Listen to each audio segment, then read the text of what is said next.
टिटहरी और समुद्र।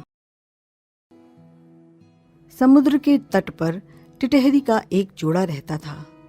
टिटहरी ने वहां अंडे दिए। एक बार समुद्र ने विकराल रूप धारण किया और अपनी विशाल लहरों के बीच अंडों को छुपा लिया। टिटहरी कई दिनों तक अपने अंडों की खोज करती रही। उसे समझ में आ गया कि यह करतूत समुद्र की है।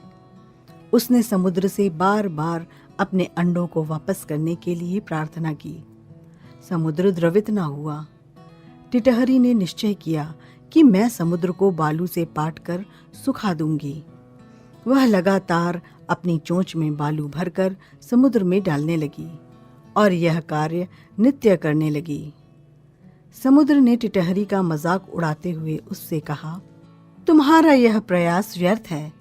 हम इतने शक्तिशाली और विशाल हैं, जिसमें तुम क्या, हमें इस संसार में कोई सुखा नहीं सकता। टिटहरी अपने संकल्प पर अडिग थी।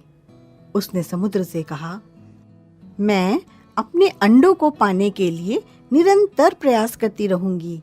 यही नहीं, जब तक मेरे प्राण हैं तब तक संघर्ष करती रहूंगी।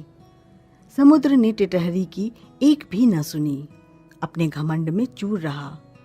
टिटहरी और समुद्र का संवाद सुनकर अगस्त्य ऋषि वहां पर आ गए। स्वयं महर्षि अगस्त्य ने टिटहरी का पक्ष लेते हुए समुद्र से निवेदन किया, किंतु समुद्र ने अगस्त्य ऋषि की बात भी न मानी। समुद्र ने महर्षि अगस्त्य से कहा कि यदि तुम बहुत दयालु हो और तपस्वी बनते हो तो तुम भी मुझे सुखा नहीं सकते और इसके अंडे वापस नहीं होंगे।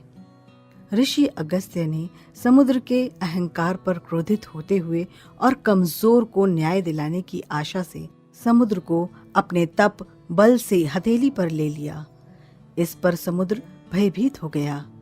उसे अपने जीवन की चिंता हो गई कि कहीं ऋषि अगस्त्य मुझे पीकर समाप्त न कर दें। भय खाकर समुद्र ने अंडे वापस कर दिए।